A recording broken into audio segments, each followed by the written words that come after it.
Pán Žolt Bindič sa v roku 2003 spojil s kamarátmi, ktorých tiež prestalo baviť byť zamestnaný. Navyše mali niektorí blízko k zahraničnému obchodu s ovocím a zeleninou. Garážové začiatky boli také, že horšie ako garáž.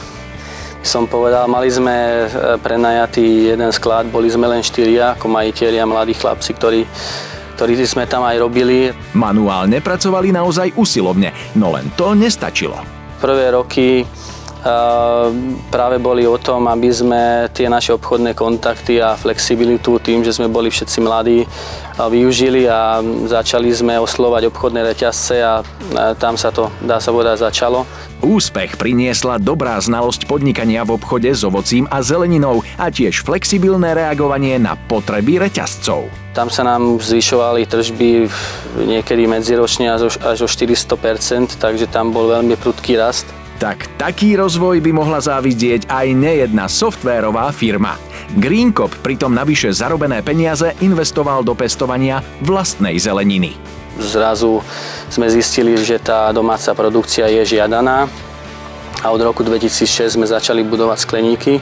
A v nich sa začali pestovať paradajky. Sadenice vysádzame v decembri a je to kontinuálna výroba až do konca novembra. Koncom novembra končíme a teraz je práve február a už vidíme prvé lastovičky. Od 2 týždne už začíname zber. Spolu máme 20 hektárov pod sklom, 116,5 hektára je čistej pestovateľskej plochy.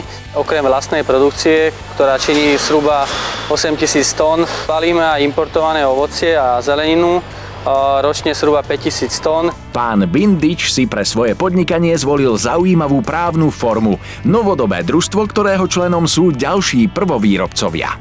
Momentálne sa nachádzame u člena Fruitland a tu máme 4,5 hektára skleníkov.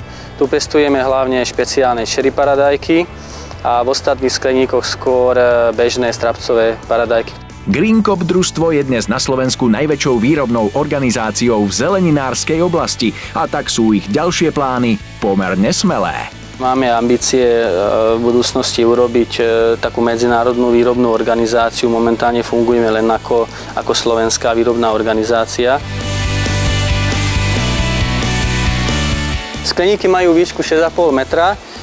Koreňová sústava rastlín je asi vo výške 1 metra, to znamená, že rastlina má priestor dorast do výšky 5 metrov.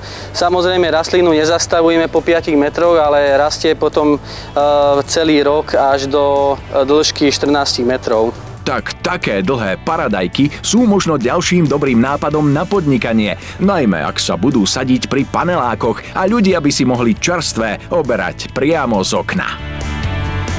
Skleníkovú výrobu sme si zvolili preto, aby sme mali celoročnú, dá sa povedať, produkciu. Celé je to zamerané na využitie geotermálnej energie. To nám dáva konkurenčnú výhodu, lebo naša konkurencia vykuruje zemným plynom.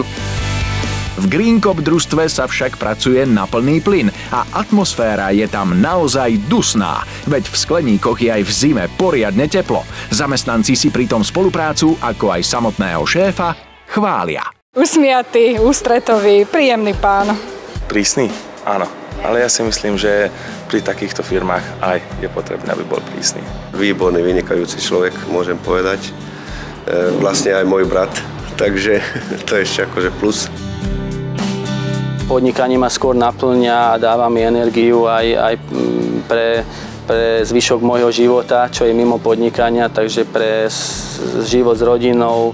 Rodina je môjim najväčším koníčkom. Bez rodiny by som asi nedokázal to, čo sme dokázali v podnikaní aj s kolegami a určite rodina mi dáva hlavný zmysel, aby som v tom ďalej aj pokračoval.